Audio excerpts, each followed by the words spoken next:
Yeah, because I know both of them, and it's my house, and I'm allowed to give my house to whoever I want to give my house to. That's number one. Number two is... So it looks like the allegations against Diddy aren't slowing down anytime soon, because he just came under fire again after he was exposed for being the one responsible for Rihanna going back to Chris Brown, even after he roughed her up. Apparently, Diddy was Chris's mentor at the time, and he used his power in the industry to coerce Rihanna into staying with Chris even after Chris almost unalived her. Not only that, but in a recent lawsuit filed against Diddy, Chris was also listed as a frequent member of Diddy's freak parties, and he was accused of servicing girls to Diddy. At this point, I know most of y'all are already tired of waking up every day to a new allegation against Diddy, but he has a long list of people dirty. So Diddy was hit with another $1 million lawsuit by producer Lil Rod. He basically accused Diddy of inappropriately touching him and trying to force him into joining his freak-off parties.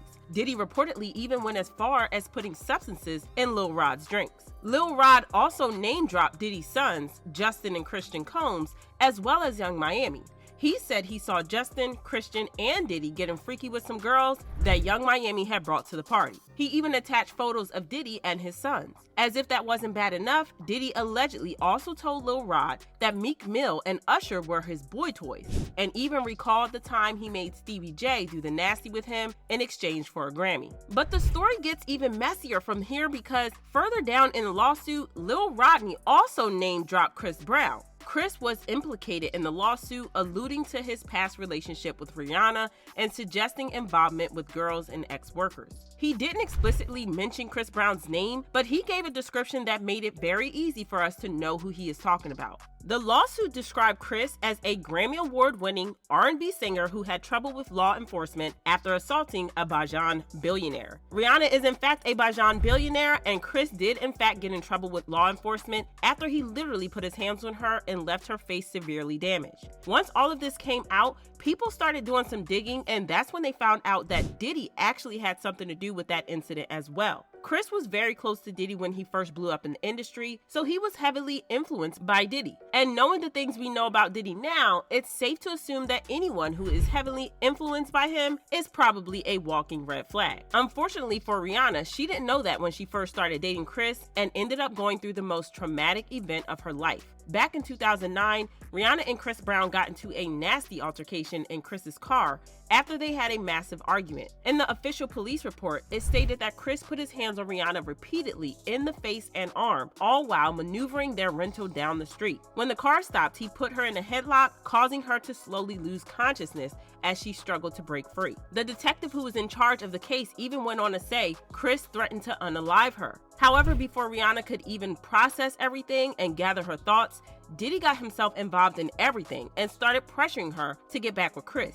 even after what he did. He even went as far as offering his house to both of them to stay in, so they could resolve their issues. Rihanna was obviously very uncomfortable and unsure about this, but at the time she was still a 20-year-old immigrant who was just getting started in Hollywood. And the last thing she was to do was to piss off someone as influential as Diddy. People magazine were the first people who leaked this story after Rihanna and Chris were spotted in Diddy's mansion in Miami. Chris was even seen on a jet ski having the time of his life, like he didn't just commit DV. Diddy received a lot of backlash from the public for manipulating Rihanna into giving Chris a second chance and putting them in the same house, knowing very well that Chris poses a threat to Rihanna's safety. He later addressed the reason why he offered his house to them, and he tried to defend himself by saying he was just trying to help out. He also said it was his house and that he could do whatever he wants without having to explain himself to anyone. Well, this leads me to the perfect thing, because I would like you to clear something up. There's a lot of talk going on with Chris Brown being at your place in Miami, and you arranging Chris and Rihanna getting back together.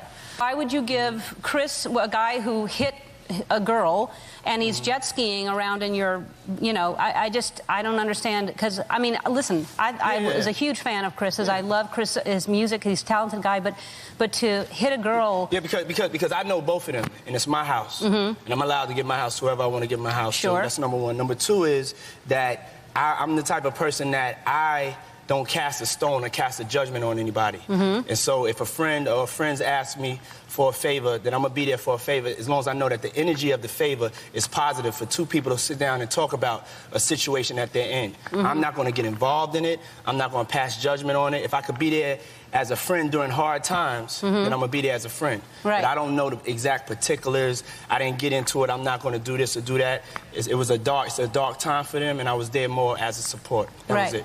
I think you were coming from a place of a friendship and of kindness and support. And it's just, it's hard for me, and I don't believe in judgment either, but I don't want any girl out there thinking it's okay to go back to a guy who hit her. I don't want any girl to think that.